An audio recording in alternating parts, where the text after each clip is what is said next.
Oh, I'm greeting to everyone watching this video. All right, listen up. The Bible says that a good man leaves an inheritance for his children's children. Now, obviously, the Bible is not talking about money because, due to inflation, money actually loses its value each and every single year. So, hear me out. I want to help you leave an inheritance for your children's children through content. Listen, my kids are going to benefit from the videos I take of Wisdom Podcast, and this is why I want to help you create content as well. Hear me out, one more thing, then I'm done. Okay? If you come to one of our sessions and you pay the amount and you get to the end of our session and you really felt like this was a waste of your time, I will pay you back half of your money. Is that a deal? Peace. Hey, I just wanted to say thank you to all the people who have liked, who have shared, who have commented every single activity that you have done on the podcast. We just wanted to say thank you as a team, okay? For the people who are listening to the podcast on the podcast platforms, I just wanted you to take note that the details of the announcement I just made are in the description below. And if you're watching this on YouTube, then you're most probably looking at a very, very handsome young man, and next to him, the details are there as well. So please do send us a WhatsApp or send us an email if you want to enroll in the classes. We would love to have you there, and you will not regret it. Enjoy the episode.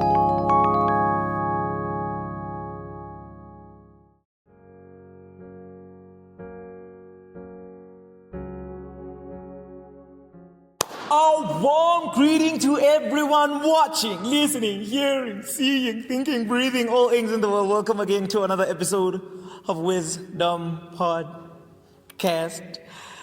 Big shout out to our sponsors. Big shout out to my dad. Big shout out to Mtshweni. Big shout out to Mtshweni. Big shout out to Calvin for helping us with shooting the visuals today. We continue with our sermon series. We're going to have a great time. We're going to have a good time.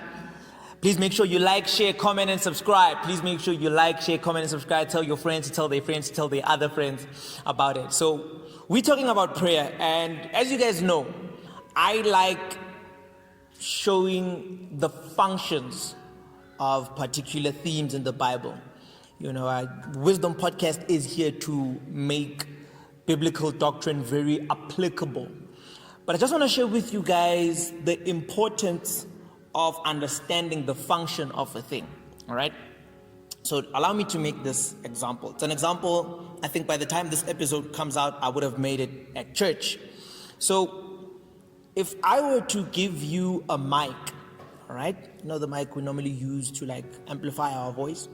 And I were to give you a bottle of water. And I were to ask you to compare the two. And I asked, what is better between a mic and a bottle of water? The relative question, at least I think should be asked, is relative to what? Because if we are to judge the microphone on its ability to carry water, then we will think the microphone doesn't work. But that's not why the microphone was invented. And if we were to judge the bottle of water on the basis of it amplifying our voice, we will think the bottle of water is not serving its function.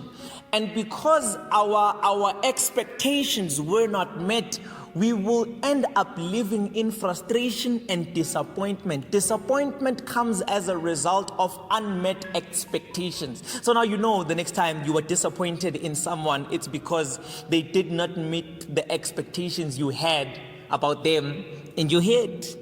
Does that make sense? Cool. So disappointment comes as a result of unmet expectations. All right. So if we are to judge prayer, before we even look at prayer, we kind of sort of first have to understand what is your expectation relating to prayer. Because if you've got a misaligned expectation, then you will constantly get disappointed by prayer.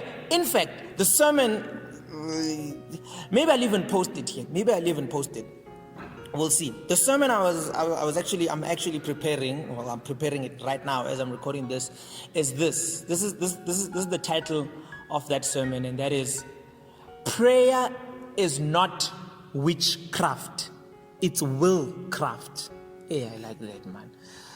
And anyways, so I'm still contemplating, still discussing with my team whether we should post that sermon I preached at church. But yeah, so first things first, we have to align our expectation to make sure they align with the function of prayer. And it really does not help increasing the intentionality when there's a misaligned expectation to prayer. You know, so there are the people who conclude that prayer doesn't work. The first question we're supposed to ask is, what are you expecting prayer to do? Because if it's not something that prayer was meant for, it's not going to happen. You know what I'm saying?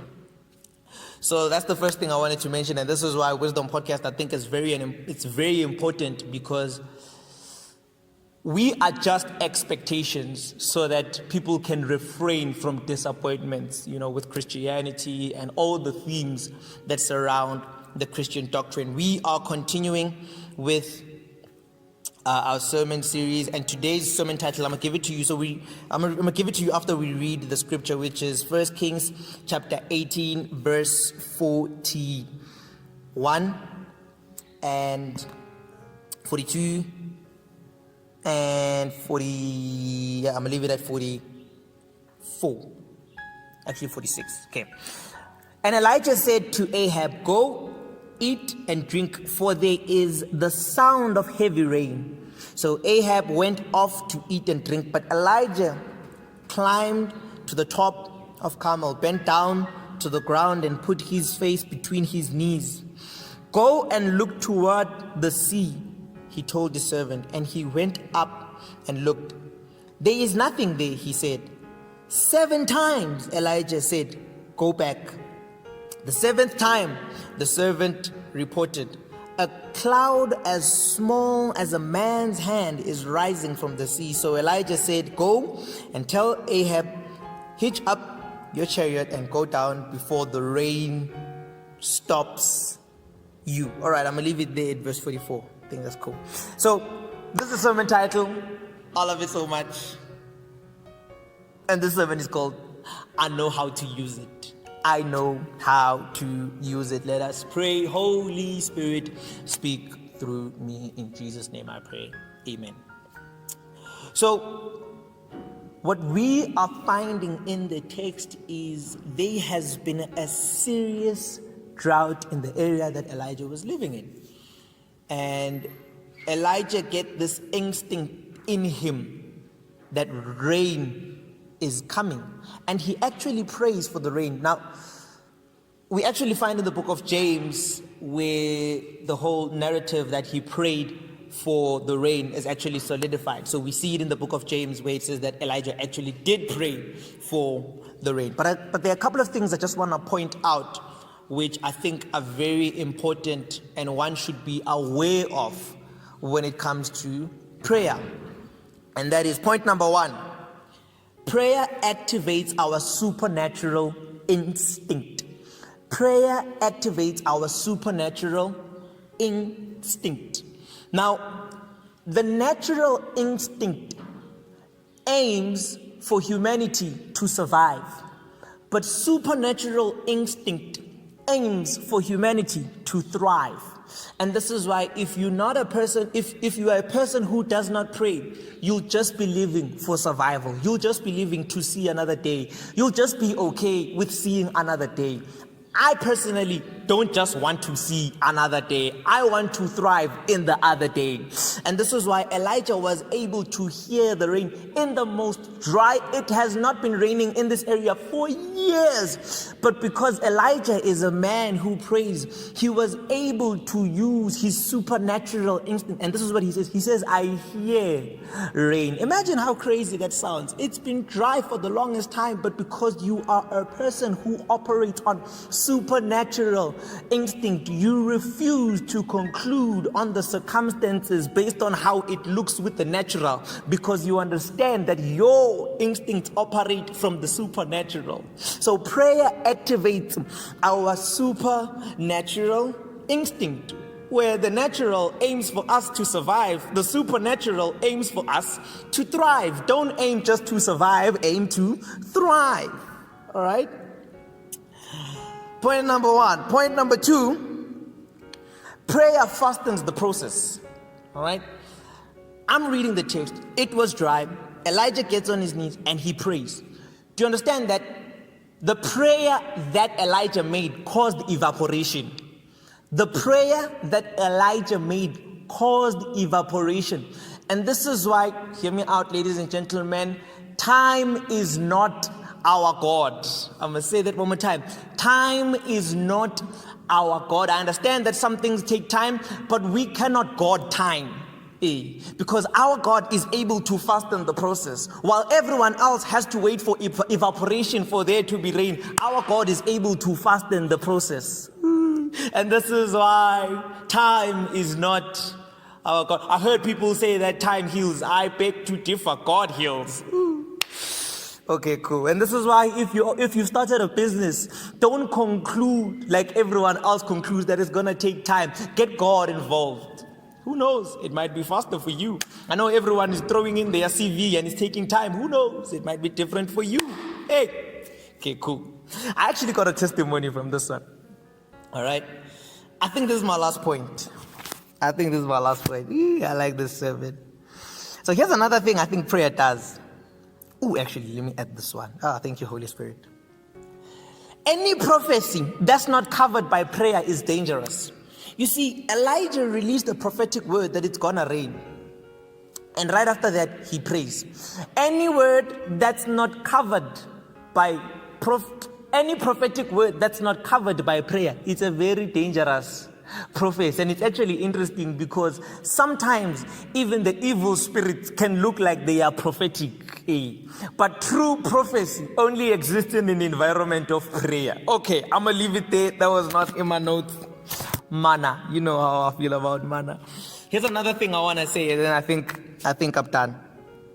All right. My dad said this. He said, every single dysfunction in the world is manufactured from a specific point. All right? So death, like kids dying at a very young age, it's manufactured from a specific point. In fact, I agree with him because for us to deny that claim, it is to deny the existence of a supernatural world, all right, or the spiritual world, right? So every single bad thing that you see in the world, it's manufactured from a specific point. But here's something I want to say. Every single good thing you see amongst believers needs to be manufactured in prayer. You see, as believers, we fetch our things in prayer. Yes. There was no rain. Elijah fetched it in prayer. You see, 1997, yes. 1997, my parents were told that unfortunately they will no longer be able to have a baby. I don't know, they said my mom's womb is upside down and things like that. These doctors came up with so many reports. But because my dad had an understanding, that as believers, our things are fetched in prayer. You are looking at a product of prayer because our things are fetched in prayer. My dad fetched me from heaven. All right, guys, this is good doctrine. My dad fetched me. The doctors concluded that it is impossible for you to have a baby. But my dad said, what? Okay. That's it. Yeah, I know I was dramatic about this one, but we fetch our things. Unemployment for who? Go fetch your employment in prayer. Yeah. The business won't work for who? Yeah. Fetch the success of your business in prayer. Peace. We'll be